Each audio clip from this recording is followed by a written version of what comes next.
اللہ کے بابرکت نام سے شروع کرتا ہوں جو بڑا مہربان نہایت رحم والا ہے، اور درود لا محدود حضور صلی اللہ علیہ وآلہ وسلم کی بارگاہ ناز کے اندر، بارگاہ پروقار کے اندر ہدیتن، عقیدتن، محبتن، نذرانتن، تحفتن، مودتن، ادبن پیش کرنے کے بعد ہر لمحہ درود و سلام کا ورد شیخ احمد بن ثابت مغربی رحمت اللہ تعالی علیہ فرماتے ہیں، میں نے خواب میں سرکار دو عالم صلی اللہ علیہ وآلہ وسلم کی زیارت کی، ہمراہ سبز لباس میں کافی لوگ موجود تھے۔ آپ صلی اللہ علیہ وآلہ وسلم نے اپنا دست مبارک میرے سر پر رکھا، میرا قلب منور ہو گیا۔ پھر آپ صلی اللہ علیہ وآلہ وسلم نے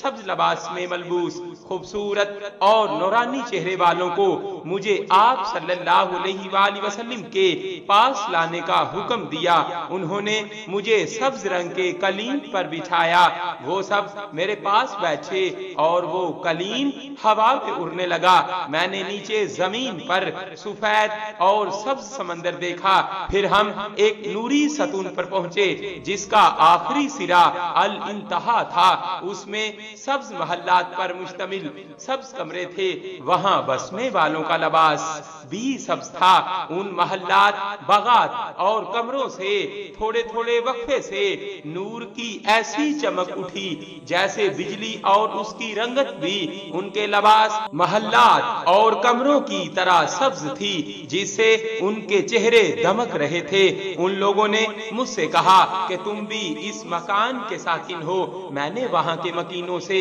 اللہ اور نبی کا واسطہ دے کر اس مقام اور اس کے حصول کے متعلق پوچھا تو کہنے لگے یہ سبزی ان لوگوں کی ہے جو اللہ کریم کی رضا کے لیے آپس میں محبت کرتے تھے۔ اور پھر میرے حصول مقام کے سلسلہ میں ان بزرگوں نے کہا یہ نبی کریم صلی اللہ علیہ وآلہ وسلم پر درود و سلام سے تیری محبت کا صدقہ ہے۔ چنانچہ بسا اوقات میں نے درود شریف کو باقی اذکار پر ترجیح دی، نیز یہ کہ میں درود و سلام پڑھتا پڑھتا سو جاتا ہوں اور بیدار ہوتا ہوں تو بھی میری زبان پر درود و سلام کا ورد جاری رہتا ہے۔ میں سو جاؤں یا مصطفیٰ صلی اللہ علیہ وآلہ وسلم کہتے کہتے، کھلے آنکھ صلی اللہ کہتے کہتے، صلی اللہ